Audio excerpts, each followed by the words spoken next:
Hey everybody, so I thought I'd do a vlog on 4 years on from my miscarriage with my angel Jelly Bean, just so I can look back and see how I am coping and how I dealt with the whole situation and stuff for years to come, because in a good few years I'm going to have children and I want to look back and really look at myself and know and reassure myself how lucky I am as a person. And also I want to help people that have maybe just went through a miscarriage to know that it does get easier and it does get better as you get on the years to come. I mean, I never ever goes away the pain of losing a child. It will forever be with me, but I feel like I deal with it a little bit better each year that goes past. So I'll just get right into it and let you all know what I'll go back and recap on what happened and then tell you how I'm coping 4 years on. So on the 21st of November 2009 I lost my angel Jelly Bean at 6 weeks pregnant. I had took a pregnancy test at 4 weeks on a strip test and it came up really dark positive, so I had went out to the shops and got a clear blue digital, and for anyone that's actually used them, they're really hard to detect pregnancy early on. So I took it not thinking that it would even come up pregnant, that the strip test was just wrong and that there was no way I was pregnant, but for sure I was definitely pregnant. It came up pregnant 1 to 2 weeks.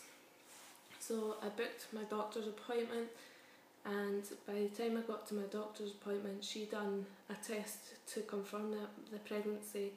That's just routine in Scotland. They do a routine pregnancy test in the doctors and then refer you on to your midwives.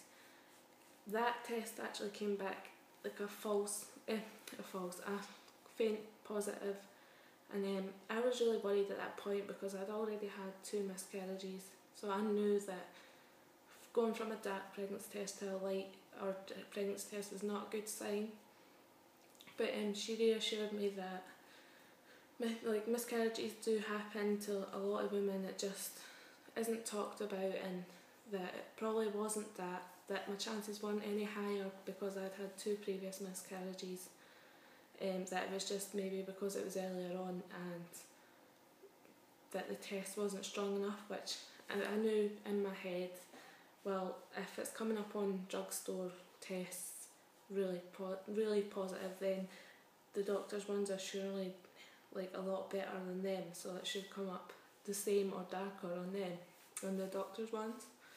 So basically she was a little concerned but blew me off and said that everything was going to be fine. So she booked to get an early scan done at 6 weeks pregnant, but I think the night before I was 5 weeks and 6 days and I started bleeding with really bad cramps, and I just knew that there was something wrong, and I phoned the out of hours services because this was past doctor's hours and they confirmed that it was a miscarriage. So I never actually got to the scan because the scan was booked for the next day to see if they could detect a heartbeat or not and then check on the pregnancy, but I never made it to that. But the first year was really bad. I just was in a deep depression and I just felt like, why me? Why is it always me that this happens to? I've already been through 2 miscarriages, why a third one? And I thought I was going to be okay because the first 2 miscarriages I had, they were really early on. They were about 45 weeks pregnant. So after I got past that time with Jelly Bean, I really thought, oh, 6 weeks now, or I was like 5 weeks, and I really thought, oh, I've passed that kind of mark where I lost the other 2 children, like the other 2 babies. Maybe this pregnancy is going to last and I'm going to have a healthy baby in 9 months' time.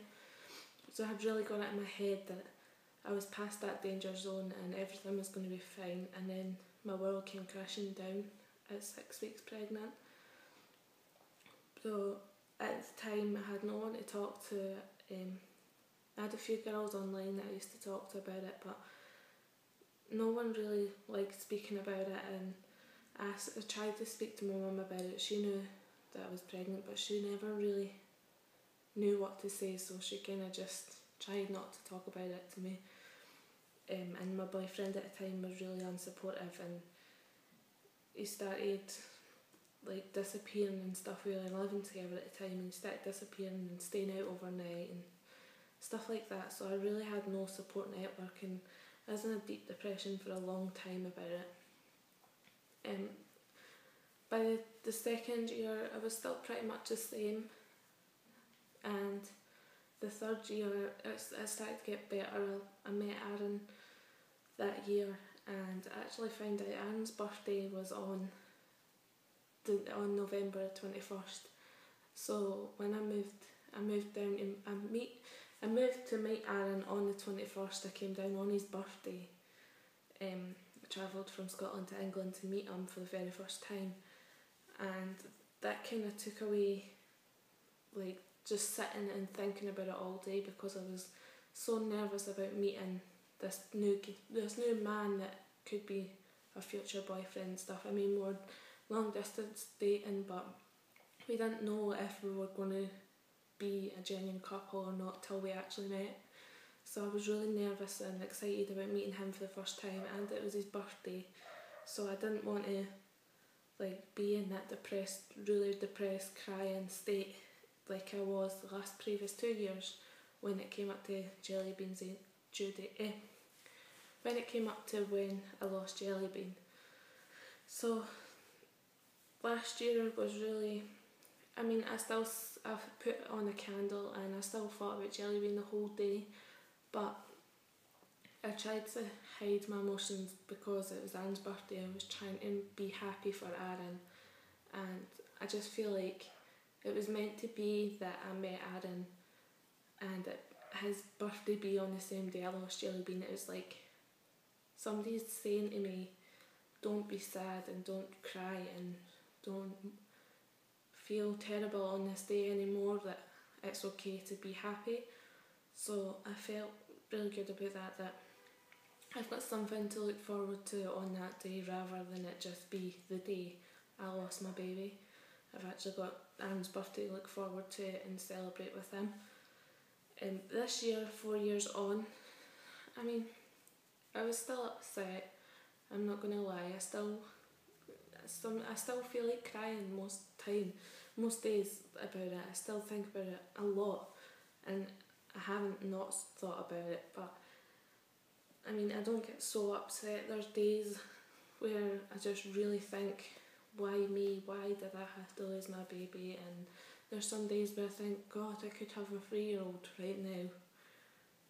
Imagine what they would look like, or what they would be doing, or how my life would be if my pregnancy had went to the whole 9 months and I had a healthy baby right now.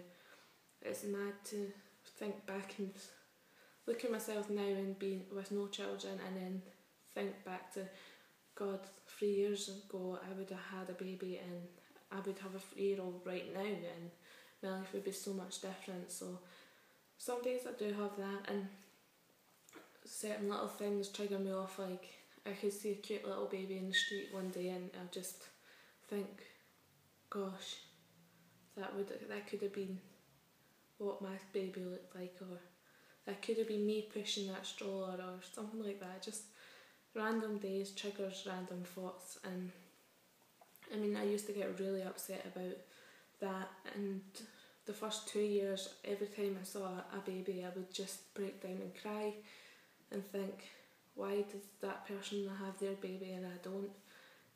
And I think now I feel a bit better about that. I still have days where I think, gosh, why is that person, I mean, you see these people that abuse their children or like neglect their children and stuff, and they can have loads of healthy pregnancies and children, and the children get taken off them because they're that bad a parent, and you think, why do they get to have the chance to have a child and I don't? Or why did I have to lose my baby and they got to keep theirs, even though they took drugs and drank alcohol and smoked all through their pregnancies, and I didn't. I done everything right. I took all my vitamins and minerals and stuff like that, but it just didn't happen for me. So there is still some days I think about it like that, and there's some days I just feel like curling up in my ball and crying. But it's slowly getting better.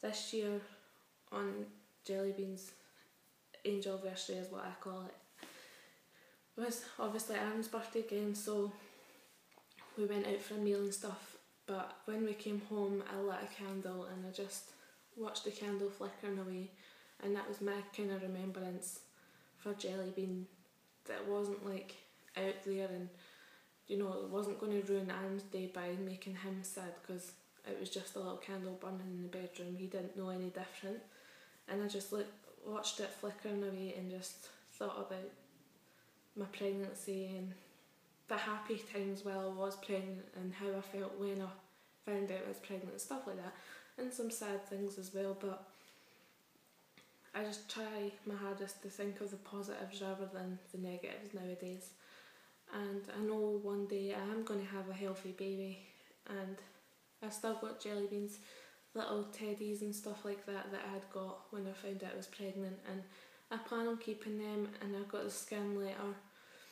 I plan to keep them on a little shelf in the baby's room, just so Jellybean's never ever forgotten. I mean, I never ever forget my baby, and I just want to have my Angel Jellybean stuff in the baby's room, so it's like Jellybean's watching over our baby when we do have one, which is really, I don't know if everyone would agree with doing that or not, but I just think it would be really nice to have Jellybean stuff still in our lives, even though he or she's not here with us, and they never are going to be, but I can always remember my baby, and I can always say to future children, well, this was the little baby that went to heaven before Mum got to see it or hold her or him.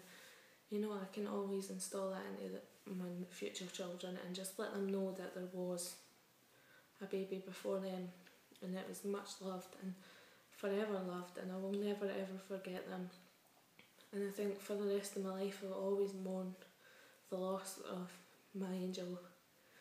But yeah, that's as much as I want to go into details now, because I can feel myself getting a bit uptight and stuff, and I'm twiddling my fingers down not even though you can't see it. So I think that's a wrap for today.